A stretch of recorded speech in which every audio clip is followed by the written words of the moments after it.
कौन क्या कहता है नहीं कहता है, देश अंतोगत्वा संविधान के आधार पर ही चलेगा।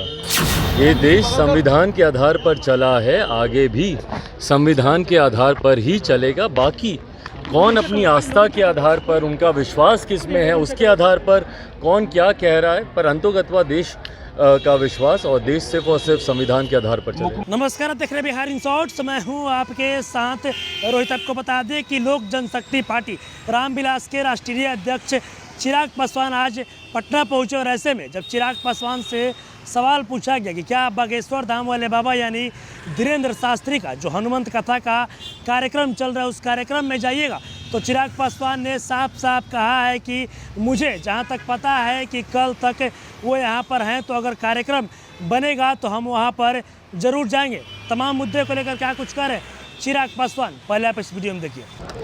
अभी तो हम आए ही हैं और अगर मेरी जानकारी सही है तो बाबा का अभी कल भर का और कार्यक्रम है यहाँ पर। अभी आज हम आए हैं, देखते हैं क्या कार्यक्रम कैसे बनता है। कल बाबा ने एक बयान दिया था और उन्होंने कहा था कि आने वाले वक्त में अगर लोगों को भारत में रहना है तो सीताराम कहना पड़ेगा। देखिए, मैंने इस बात को कहा है कि ये आस्था से जुड़े हुए सवाल हैं। कौन क्या कहता है नहीं कहता है, देश अंतोगत्वा संविधान के आधार पर ही चलेगा।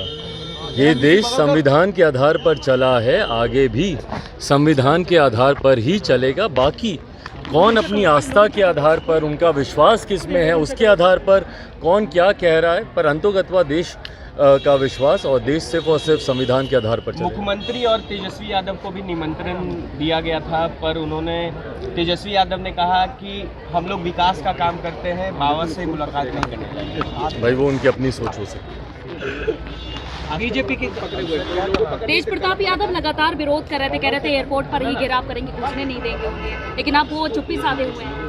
अब वही बताएंगे कि क्यों वो शांत हो गए। चिराग जी एक सवाल है कि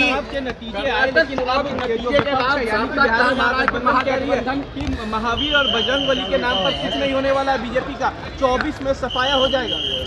देखिए, हर चुनाव महागठबंधन के साथ चोट लगेगा भाई, हर चुनाव एक अलग चुनाव होता है और मैंने हमेशा इस बात को कहा है कि हर चुनाव को इंडिविजुअली देखे जाने की ज़रूरत है। कर्नाटका में जिस तरीके की परिस्थितियां थी और जिस तरीके के परिणाम उसके आधार पर आए, वो कर्नाटका तक ही सीमित है।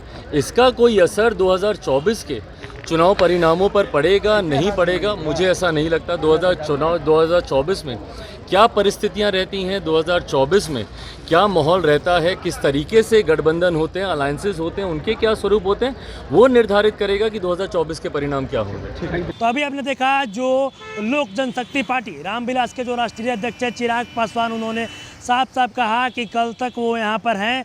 अगर ऐसे में मेरा कार्यक्रम बनेगा तो हम ज़रूर बागेश्वर धाम वाले बाबा के कार्यक्रम में जाएंगे। और वहीं आपको बता दें कि जिस तरीके से कर्नाटक चुनाव के नतीजे हैं उसको लेकर भी चिराग पासवान ने कहा कि ज़रूरी नहीं है कि जो स्थितियां कर्नाटक में बनी थी वो स्थितियां 2024 के लोकसभा चुनाव में बिहार में भी बने। यहाँ पर स्थितियां कुछ और भी हो सकती है। और भी क्या कुछ कहना था चिराग पासवान का, आपने इस वीडियो में देखा। बस इसी तरह की तमाम खबरों के साथ अपने साथ जुड़े रहें। तब तक के लिए धन्यवाद।